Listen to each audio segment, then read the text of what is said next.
Good morning. It's 10 a.m. Eastern on a Friday, so it's time for Friday Focus. And today we're going to talk about the long game versus the short game. I am Laura Berman Fortgang, Master Credential Coach, author of 5 books you can look up out there. And as always, these Friday Focuses are kind of, I like to say, ripped from the headlines, taken from conversations I've had with clients or prospects or out lecturing, or it's something I'm dealing with.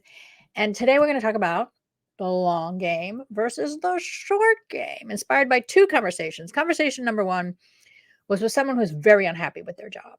And the job is very demanding. They feel trapped by the excruciating schedule. And yet they say they have no time to figure out what else they want to do. Very real scenario, very tough scenario, right? Catch 22. Like, I've got to figure out a new thing, but the thing that I'm doing now is taking up so much time. I can't do that. We'll talk about what to do about that in a second. Second conversation was with a business owner. How relationship building, networking, getting on the phone, being with people takes longer than getting out there on social media. But one is the long game and one is the short game. And you have to ask yourself which one is yielding the results that you want in both scenarios. What's getting you what you want? Now, our number one concern is that when you're doing something that is beating you up, there's going to be a breakdown.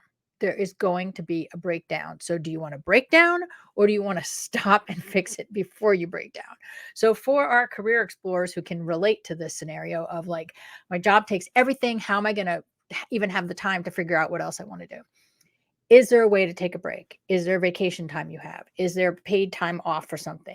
Is there a way to take a break? But if there's not, how can you carve out even 30 minutes a day to either get with a coach or a career counselor or read a book or even just think about redoing your resume?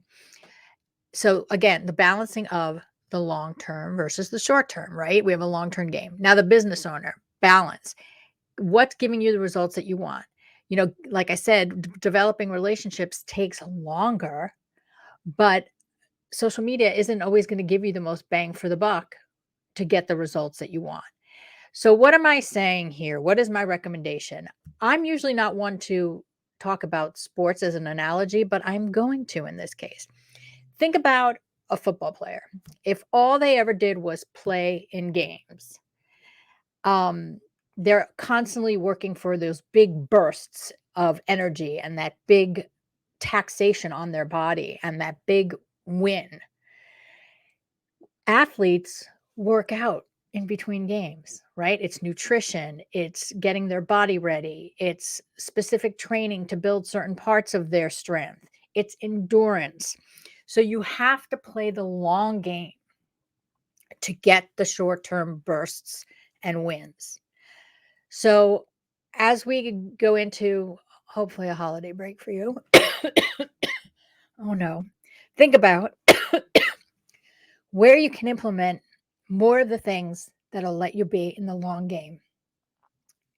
Business is a long game, work is a long game, relationships are a long game. We have to balance out the two. Food for thought, make the time, schedule the thing that you're avoiding first. And remember, you have to build the muscle to be in the competition, to be in the game. Do the work. Let me know if I can help. Have a great weekend. Thanks, everybody.